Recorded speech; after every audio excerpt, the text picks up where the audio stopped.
Hey everyone, welcome back to the channel. Thank you guys so much for joining me today. Greatly appreciate it. If you're new here, thank you so much for joining me as well. My name is Scott.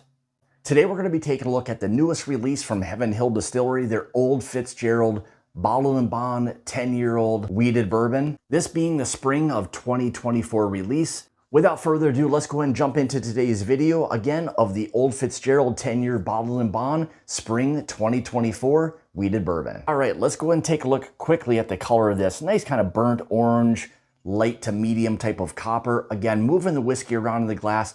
As you can see, this is a sample, and in all transparency, this was a sample sent to me for me to do a review of from Heaven Hill Distillery. But as you can see, again, color-wise, beautiful, beautiful oils. I like that. Even at 100 proof, this thing is showing that it's gonna be hopefully very oily on the palate. So, all right, let's go ahead and dive into the nose and see what this one's gonna give us. So right away, I'm getting this really intense, almost kind of dusty oak on this one. Very nice kind of like a honey or honey nut Cheerio kind of notes. And love that beautiful kind of dusty oak that it has. It gives me a little bit of that feel, just a bourbon that has that kind of older kind of profile to it, yet it still being a little bit on the softer side. It's not blowing you away with the oak, but it's definitely letting you know that there's what I'm interpreting as a slightly different or like that dusty oak kind of presence. Beautiful spices for this. Again, this is one of those things where you can't be tricked into a wheated bourbon not having a lot of spice, because they can definitely have a lot of spice. This is showing exactly that. Again, like I mentioned, a little bit of that kind of soft wheat grain that's there. You know, may come across as a little bit of like a cereal note, but it's definitely giving you that wheated bourbon feel.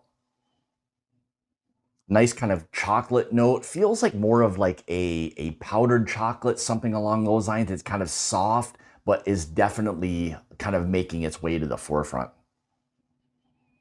A little more of those kind of like medium dark fruits. Also, in addition, maybe like a citrus. I'm going to say like kind of like a burnt orange. I think that oak or that dusty oak that I'm getting is really kind of playing a nice influence on what this nose is so far on this bourbon. It smells as though this is a much more richer, an older, maybe more complex type of bourbon. Again, we've got this as a minimum of 10 years old, so we already have really nice ages on this, but it's really giving me a beautiful nose so far. All right, without further ado, let's go ahead and dive into the palate and see what this one's gonna give us. Cheers. So initial thought right away, charred honeycomb.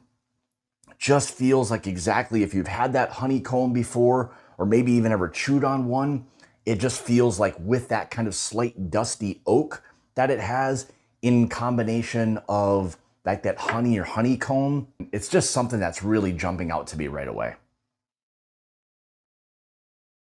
I will say the oak on this, again, is more along the lines of what you're gonna get on a slightly older bourbon. You're getting a little bit of that different oak profile, and how I'm going to interpret that is as this kind of like dusty, it's just a different feel or a different tasting kind of oak. It's soft, but definitely lets you know that there's some oak on this. The one thing that that oak reminds me of, and again, we're going to a little bit of a different brand, but when the Four Roses released the Al Young, that had a lot of super high aged bourbons in it, and it gave me this kind of same oak feel, and that was something that was absolutely out of this world, and it just giving me a little bit of that kind of oak feel to it. Also some really nice kind of interesting butterscotch notes, and oftentimes with some of those old either dusty kind of whiskeys, bourbons, you'll get again a little bit of that slightly different oak, but it also has oftentimes this nice kind of butterscotch note to it. And this has that for me, in addition to more of the kind of like burnt orange, more of that honey kind of continues to linger. Obviously that kind of dusty oak that's there. It's a really interesting and nice combo. And I think at 100 proof like this is, it's giving me the feel of a bourbon that drinks at a much higher proof in terms of the overall richness and complexity of this one. I still think you get some of those kind of soft caramels. Again, going back to the nose a little bit, you're getting kind of some of that powdered chocolate. Feels like something along those lines. Not a super intense chocolate, more of those kind of darker fruits start to settle in, I think, as the finish kind of begins to develop. This feels like something that's more on the middle to the back of the palate with the fruit notes, but really standing out again is more that dusty oak, butterscotch, that burnt orange, more of some of that kind of charred honey note. Incredible palate so far on a bourbon that is at 100 proof. I think, again, like I'd mentioned before, this drinks like a bourbon again at a much higher kind of proof, more in that 110-ish range. So don't feel like with this thing being 100 proof, you're not going to get those kind of rich, bold kind of characteristics. This is giving you an awful lot right now at this point. I feel like if someone asked me like really quickly, like what this kind of represents, it feels like that kind of soft, more elegant kind of sipping bourbon, something that you want to sit down, take your time with. Again, don't feel that with this being 100 proof that you're not going to get those flavors. You're getting a lot of flavors. The finish part of it, or as it sits on the palate, is extremely long. Like it continues to linger with a lot of different kind of tasting notes, you know, just sitting there on the palate. So I think for anybody who has had some experience with the Old Fitzgerald lineup, I think this is going to fall right back into that category of the ones that you're really truly appreciating for the reasons that you're appreciating it. Yeah, and right there at the end, I got also a little hint of like maybe a kind of a dusty or like a powdered corn, something along those lines, but that was very, very late in the finish part of it. So let's go ahead and break this thing down a little bit. So in terms of availability, I think that's going to be very limited for the most part. Usually they are more difficult to kind of find out in the market. Price point, I think at $140 for 100 proof 10-year-old bourbon. And what this is, obviously the incredible bottle, maybe the best bottle in all of bourbon.